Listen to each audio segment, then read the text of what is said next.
j'espère que vous allez bien. Dans la vidéo d'aujourd'hui, on va parler sport. Comment faire du sport quand on considère ne pas avoir le temps de faire du sport? Et oui, c'est une excuse qui revient systématiquement. Je dis bien une excuse parce que pour moi une excuse, c'est une raison qui nous empêche de faire quelque chose. Cela ne veut surtout pas dire que vous n'avez pas un emploi du temps de ministre, mais quand on a un objectif et même si on a des excuses, il faut trouver des solutions. Alors dans cette vidéo, je vais vous donner mes astuces pour faire du sport même quand vous considérez que vous n'avez pas le temps de faire du sport. Premier facteur à prendre en compte, peut-être, quelle est votre définition du sport? C'est vrai que si vous considérez que faire du sport, c'est faire 2 heures d'entraînement par jour, 7 jours sur 7, effectivement, vous n'arriverez peut-être pas à atteindre vos objectifs. Mais si vous considérez que faire du sport, c'est tout simplement bouger plus que d'habitude, et bien là, je pense que vous arriverez à caler quelques minutes, quelques heures de sport dans votre semaine, alors que jusqu'à présent, vous considériez ne pas avoir le temps de faire du sport. Mon deuxième conseil, levez-vous plus tôt. Et oui, je sais, là, vous me détestez. Mais Emma, tu crois que je dors assez, Emma? Je sais, vous me détestez, mais le temps, il faut bien le trouver quelque part. Levez-vous plus tôt en ayant déjà préparé vos affaires de sport, votre petit déjeuner. Comme ça, vous n'avez juste à vous lever, à sauter dans vos affaires de sport et à commencer votre entraînement. Un entraînement de 20 minutes, par exemple en HIIT, suffit amplement. Soit vous sortez, vous faites par exemple 15-20 minutes de corde à sauter, soit vous faites un petit enchaînement à la maison, un petit circuit training, et ça suffit.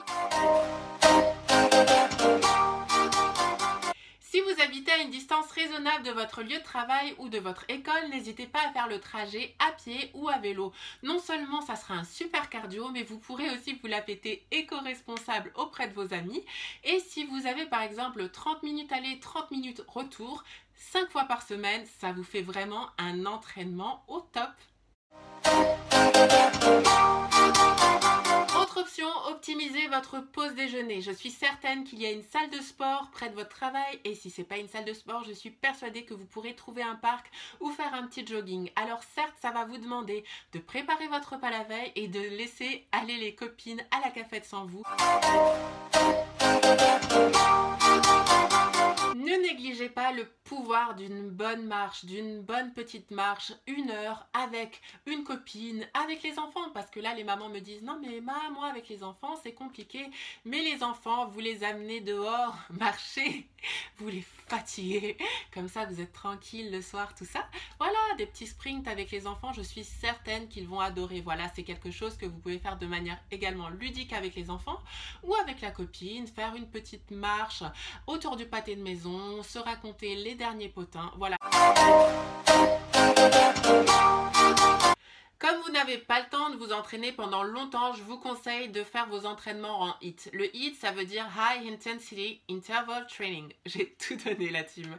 En gros, c'est un type d'entraînement qui va vous faire alterner des périodes de très très haute intensité avec des périodes de récupération active. Alors, je vais vous donner un exemple. C'est un exemple. Il y a vraiment beaucoup de combinaisons possibles en HIIT.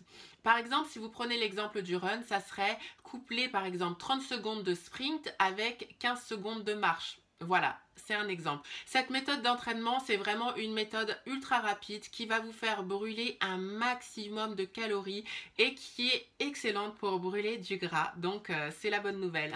C'est court et très intense, mais vous ne faites pas les choses pour rien.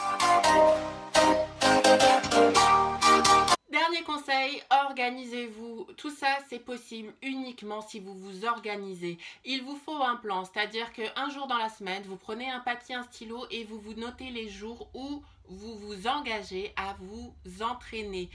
Peut-être uniquement 20 minutes, uniquement 30 minutes, mais vous prenez la décision avec vous-même de vous entraîner. Vous vous organisez la veille en préparant vos affaires, en préparant vos repas, peut-être même en prévenant la famille, en expliquant « Chérie, aujourd'hui, tu t'occupes des gosses parce que je vais m'entraîner. » Voilà, tout ça c'est possible avec de l'organisation. Et rappelez-vous, peu importe si vous ne faites pas l'entraînement du siècle, il vaut mieux un mauvais entraînement que pas d'entraînement du tout.